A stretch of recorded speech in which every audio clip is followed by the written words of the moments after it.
Hey, hi everyone. A warm welcome to each one of you present here. Uh, we have a lovely panel here, and it's already introduced by the host here. So I'd like to start the session with the lady here, Jennifer. She's the only lady on the panel today.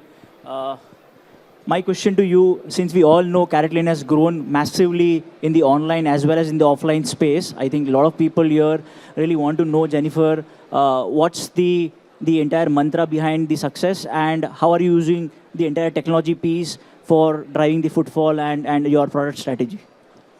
Thank you, Rupesh. So, those of you who are aware of CaratLane, we started off as a digital jewelry brand nearly 14, 15 years ago, and then we slowly expanded into retail.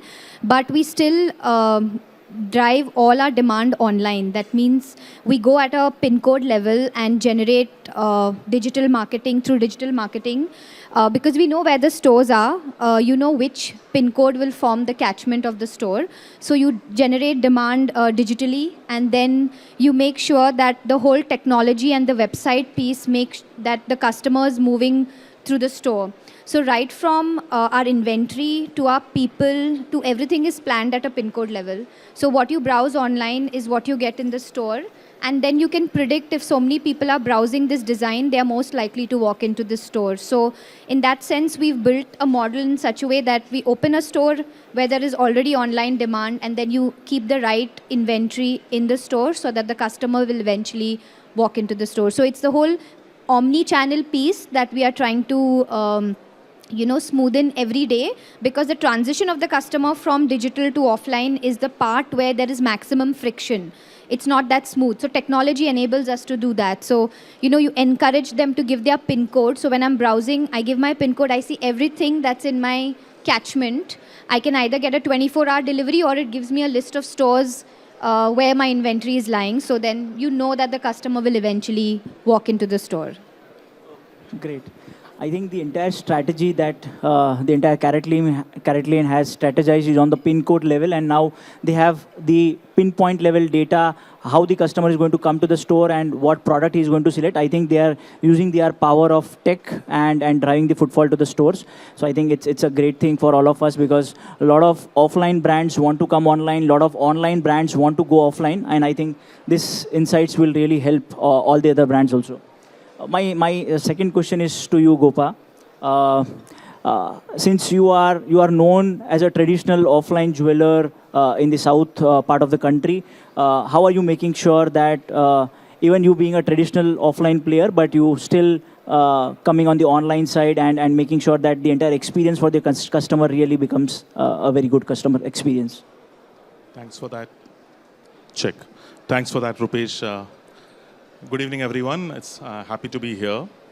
I represent Bhima Jewels, jeweler in the south, and we run about 57 stores and in all the southern states of the country.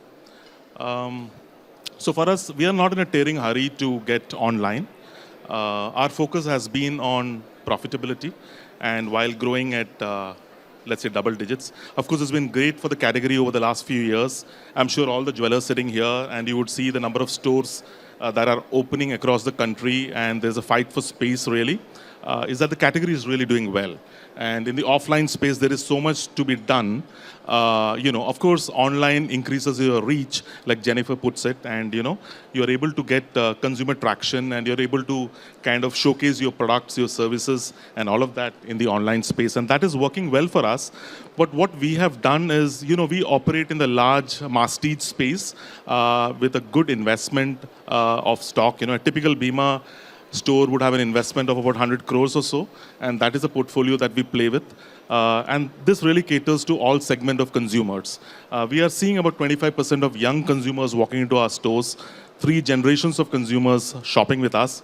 So what we have done in our new format stores, we have tried to bring in digital experiences, like virtual try-on is something that we are doing well at our stores, and we see the youngsters going and trying on hundreds of designs, shortlisting it, and also doing a social media play, right? And there are comments and there is chatter that kind of engages the consumers.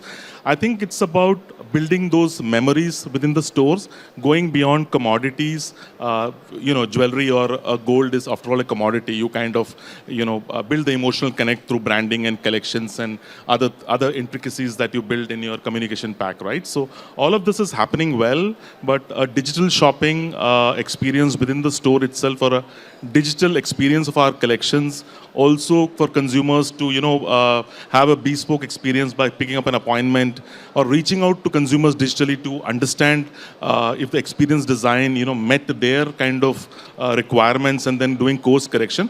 Those are the things that we worked on. As far as the online space is concerned, we are working with marketplaces. I believe there's a lot to be learned in the marketplace. If you want to turn it profitable and you want every transaction to be profitable, it's about doing the right, each and every transaction needs to bring some money onto the table. And really in the online space, what has been selling is what I hear from many people is that is bullion is what is selling, and you don't make much on it. Unless you kind of sell your, ENRP as we call it, right? Earrings, nose pins, pendants and rings. Yeah, that's what really sells. And these are ticket size of 15,000 rupees or so. If you don't have a portfolio which is curated for all of this, then there is no skin in the game really. So yeah, it's a journey for us in the online space, but there's so much to do in the offline space. And to build relevant digital experiences within the store is something that Bhima is trying to do now. Yeah. Thank you so much, Gopa, for sharing that insights.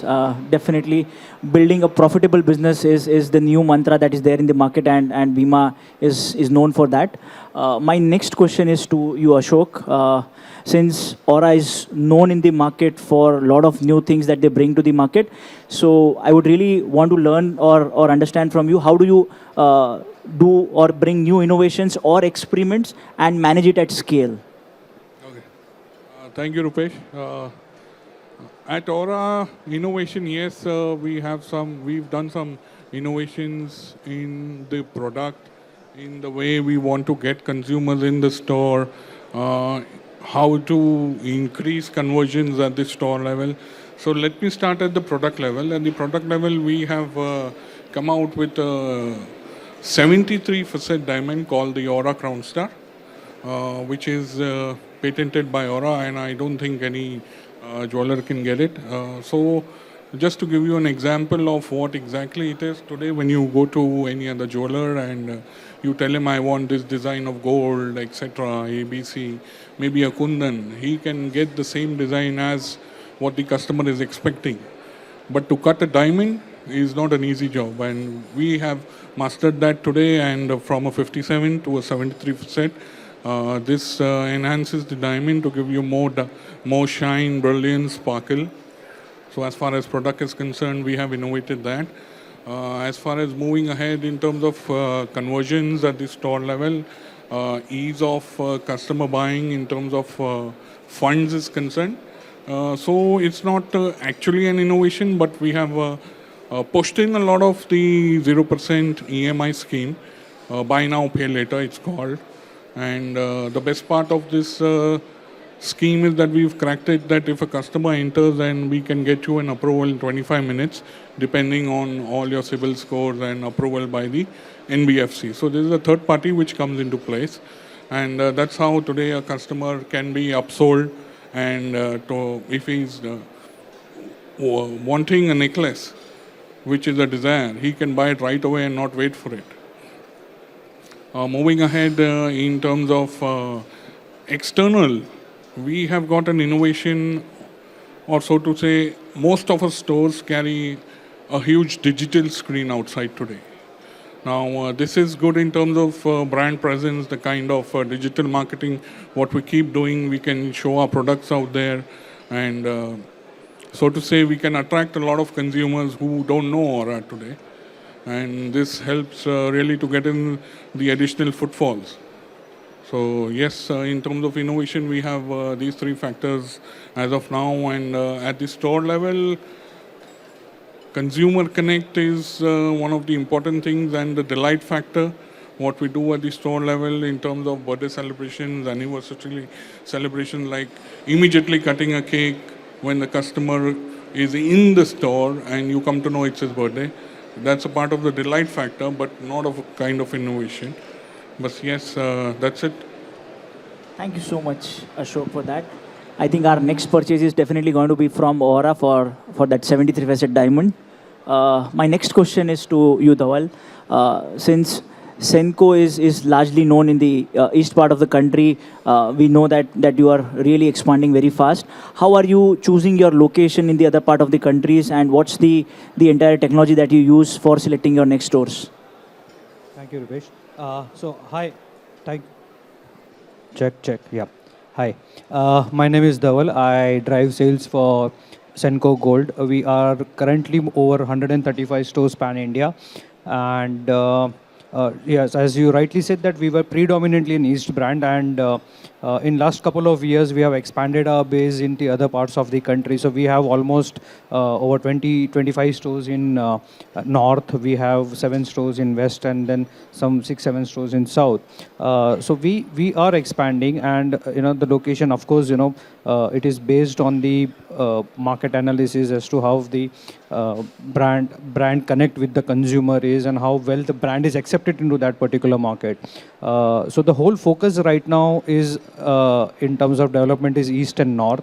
We are the largest player in the East, especially in Bengal and Kolkata. We have a number of stores, and given the presence that we have now, we are expanding our footprints in other regions like West and South as well. In terms of your next question was on the customer engagement and experience that we create. See, the whole business today is on the experience that we create for the consumers. So initially there was a time then when we used to call for the engagement, but it's now over past the engagement, and it's all about the experience that we give to the consumers. So it's very important, how we drive the footfalls, bring the customers back, and given the business that we are into, the loyalty plays a very important role. The CRM is something that we leverage upon. We heavily invest into the IT. We recently had tie-up with EY CRM too. So we are shifting our CRM model to another model where we will have a detailed understanding of what my consumer is, and that is where we will be around and ensure that my customers come back to the store. So that's how it is. Thank you so much, Dhaval. My next question is definitely going to be to all the panelists, because all the people right here want to really know about the customer retention that really plays very important role for any business, because there is 80-20 rule in every business. 20% of our customers gives you 80% of the revenue. How are we all making sure that those 20% of the customers are really taken care of very well in our entire life cycle? So it's a common question to each one of you. Ashok, you can just start with this. So yes, in terms of we run a loyalty program as every company would do it. Based on the kind of purchase if you make on diamond jewelry, gold jewelry, etc. You keep collecting points. Then you have your special offers that we roll out for customers. It's like a preview. So before a start of any sale, these guys are called in first for the first 10 days, exclusive discount only for them. Going ahead then in terms of we have special discounts again in terms of birthday and anniversary. So these kind of introductions we keep having at the store, which is a regular practice. But the main thing what I would like to highlight here is the consumer connect with the staff. So that is one of the biggest factors why the customer would definitely come to ORRA. ORRA is at the umbrella level, but at the bottom level, the consumer connect at the store is the main thing here. Jennifer? Yeah, I think, like you rightly said, it's very important to focus on your current customers and make sure that they're coming back. To begin with, we make sure that every customer interaction, we measure our CSAT and NPS. How likely is the customer going to recommend the brand to other brands? And we monitor this at a store level and at an interaction level. So you know that if this interaction is good, they're more likely to come back. But we just don't hope that they would. We really drive gathering customer information very, very aggressively. So 50% of our orders are for gifting. And in a consumer's life, there are many occasions, right? You would gift your spouses for anniversary, pick up something for yourself for birthdays. We have one of the widest range of kids' jewelry. So we know that you can gift your kid on their birthdays, nieces, nephews. We have a lot of data that we capture on birthdays, anniversary, spouse birthdays, parents' birthdays, and we use this as a reason to reach out to the customer at the right time. We also try and understand what they are most likely to buy in what occasion. So because we have data, we know that this customer has gifted at this part in the year to their mother, father, sister. So we capture all that information, and then we make sure we're using that information to keep them active, keep them coming back and browsing, because we know that if an existing customer comes back and keeps browsing, then there's a 10% higher chance of them converting than a new customer. So, and of course we have the other offers, etc. But in our experience, it's the occasion, the design that brings the customer back, and offer is just a sweetener. We do have a loyalty program where they can earn points and redeem, but that's just a conversion tool. We focus on, like we have, if we have 1 million customers is what we've touched at the end of last financial year, we have a target of at least getting 50% of them to come and browse. Because we know if you get them to browse through new arrivals and other interesting collections, they'll end up converting. So that's how we focus on our retention engine. Dhaval? So I believe that every customer, you have to give a reason for them to come back to the store. You have to create those moments. Unless you create those moments, the customer is not going to come back. So as every jeweler will probably work on the data that they have. So birthdays, anniversaries, then of course there are festives, because the Indian business, jewelry business, is predominantly driven by your festives and wedding. Yeah, so you have Akshay Tritiya, you have New Year, you have Dhanteras. So there are a lot of events which keeps falling in the country, and then you have wedding season, which is huge. Where the customer comes back to you. So there are moments that you have to focus on. You have to see the occasions, what you focus, and how do you bring them. So पहले तो यार हम it was like कि अक्षय तृतीया कर लिया, धनतेरस कर लिया, that is all okay. अब तो Mother's Day होता है, Father's Day होता है. There are so many events that are there in a life cycle of a consumer कि every time you have a reason for you to connect with the consumer. There are so many events. Like I'll tell you, we do a celebration of Doctor Day, Nurse Day.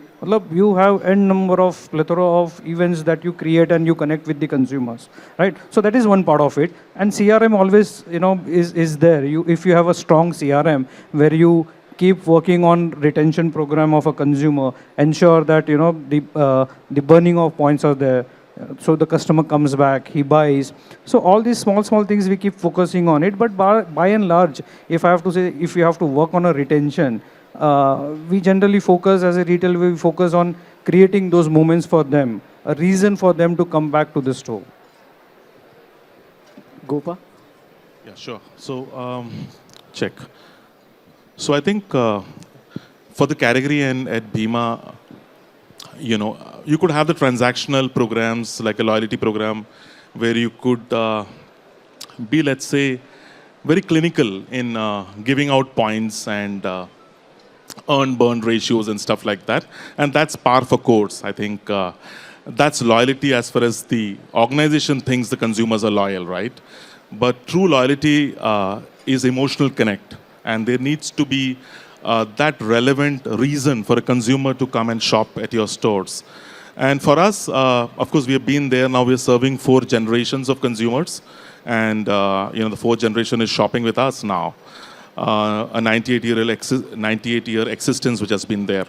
So I think, empirically you could put a model there and say, if a consumer goes to a grocery shop and shops every 3 days, and to a fashion store and shops every 45 days, and fast fashion, I'm sure guys here would want them to shop every week or so. Let's say in a jewelry store, a consumer needs to come in 3 to 4 times, right? And the whole business is so capital intensive in terms of stocks that we put in, and the metal rates are going up so high. For us, the whole business model is built around stock turns. The faster you're able to turn the stock around, we don't make any money on the metal and margins like many of the folks would like to believe. I'm sure all of you would agree. It's not that we've got a gold mine in each of our stores and we dig out gold and polish them and sell it out. So it's really the making charges that really works for us. And usually there are models of hedging and gold metal loan and stuff from which the gold is in the store. So for us, it's stock turn. So if the model is really, the consumer is going to shop with you 4 times in a year, and the calendar that people spoke about, there are occasions that you create and there are reasons that you create for the consumer to shop. But it really boils down to 2 to 3 simple things, right? And it's trust and transparency first that a brand needs to establish, and over a long period of time. Right? You can't be a fly-by-night operator and get away with it in this business. So trust and transparency in terms of the way you build the product and the way you do the old gold exchange of the consumer. And if the gold prices are fluctuating, what do you do to hedge the risk for the consumer, right? By advance booking or gold rate protection and things like that. These are the things which Bhima focuses on, and that's why we have done over 1 million weddings. And really the mainstay for us is if the consumer is coming to your store for the most important occasion in our life, and the ticket sizes are, upwards of 25 lakhs to 1 crore or so. And, thanks to COVID, at one point of time, people didn't travel out for this destination weddings, and they had their extra disposable income, and they could spend that on jewelry. And they've done well because the gold rate has also, over COVID to now has gone up by, say, 30% or so. You would know better, Rupesh, So that most important occasion of a marriage, driving in footfalls, and a marriage shopping in Bhima store is a 8-hour affair. Okay, consumers take about 8 hours to, choose that, 100 sovereigns that they need to purchase. And, we have stores in Kerala, and all of you know how, the marriage purchases there are. So all of this happens so that emotional connect, building the transparency and trust. And really, at the end of the day, if you don't have relevant collection, and today the trend really is, because the gold rate is what it is, and it's not about lightweight products, which I'm sure many of my co-panelists here sell. It's low weight. They want some traditional design, right, which looks, whatever it is, the Kashamala or the Lakshmi Mala or whatever it is, but they want it in lower weight, but the width of the product needs to be there, right? So if you don't pick up these trends, and if you don't repurpose your assortment and merchandising organization, then you're not relevant to the consumer anymore. So yeah, trust, transparency, relevant assortment, of course, service, and it's a very involved purchase. And if the salesman energy level drops, or he gives out a wrong information, or if it's not responsible selling, at Bhima, we say that don't just push that sale to achieve an incentive. Just see the, if really the necklace or the harem is suiting the consumer. They might have high collarbones or whatever is the body structure. The product needs to fall beautifully, and the consumer needs to feel good about it.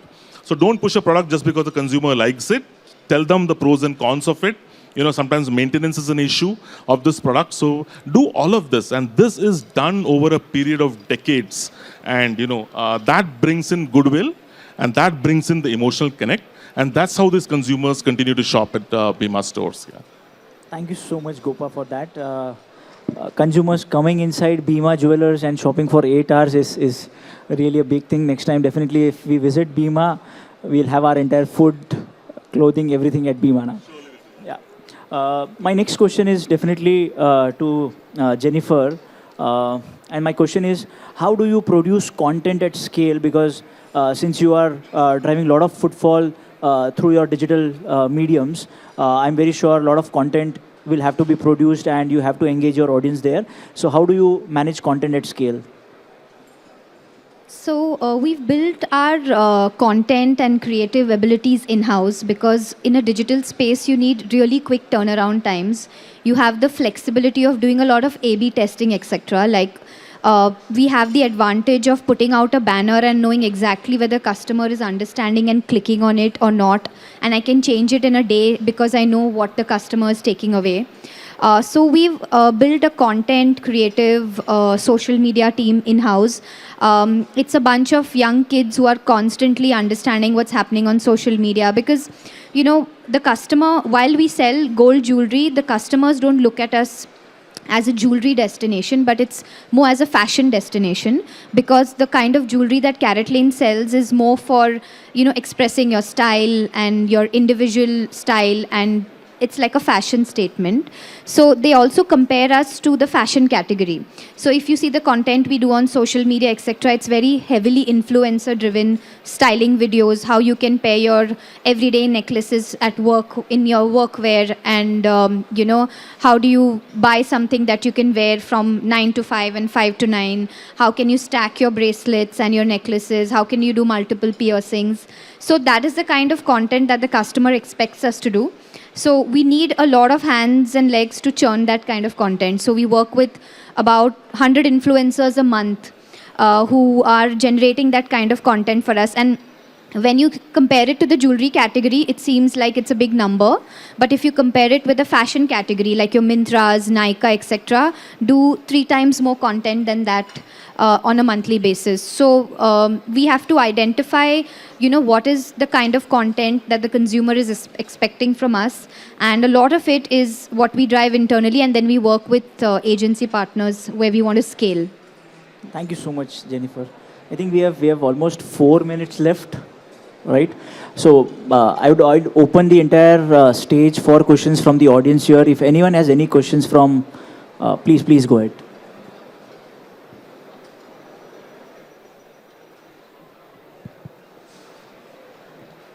Good evening. My question is to Gopa sir.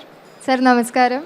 So you told about creating digital experiences inside the store. So in a world where everything is moving increasingly online, do you think merely sustaining a digital experience in store is enough? Also, if you do move online, how will it resonate with generations? Because I know my grandparents, whenever we want to buy something, it's always Bhima. And there are many other families in the south as well like that. So how do you think it will resonate with that generation? Because ultimately their values do pass down to us. So how do you strike that balance?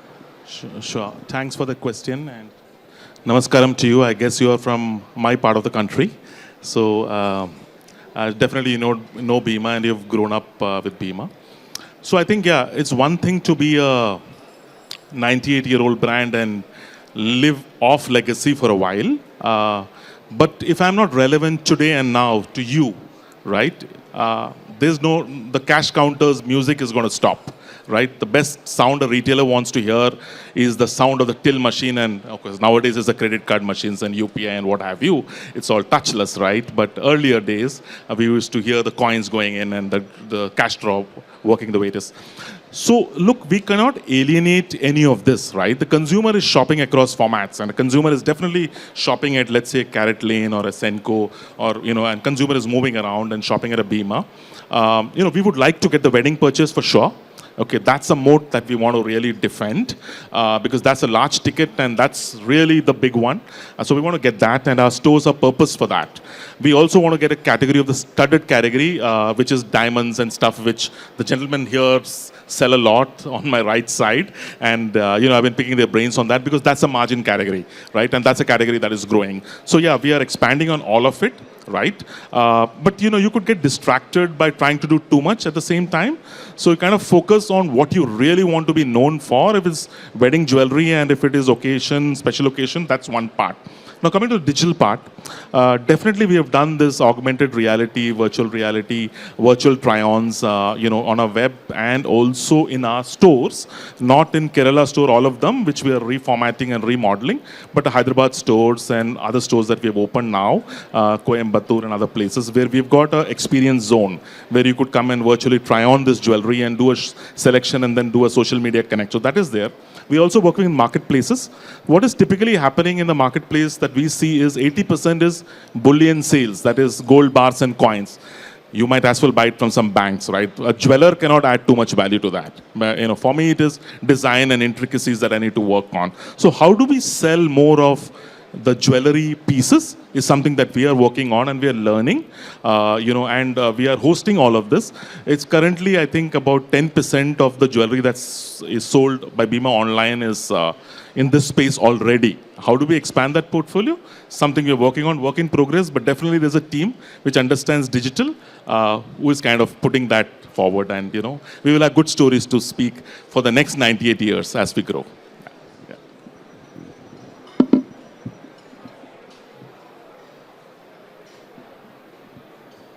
Hi, thank you so much for the fascinating conversation. Just wanted to ask everyone what their view on CVD is with the onset of lab-grown diamonds. How are each of you guys? Where do you all stand? What's your view? Anything that you can help us? Ashok, do you want to take that? Hi, yeah. So we also run a brand called Diva, which is CVDs, and we've got 3 stores already up and running. One is in Pune, one is in Phoenix, one is in Bangalore. So as of now, the response has been lukewarm, but it's not that bad. But future is yet a little difficult to comment because CVD for Indian population is a question mark today.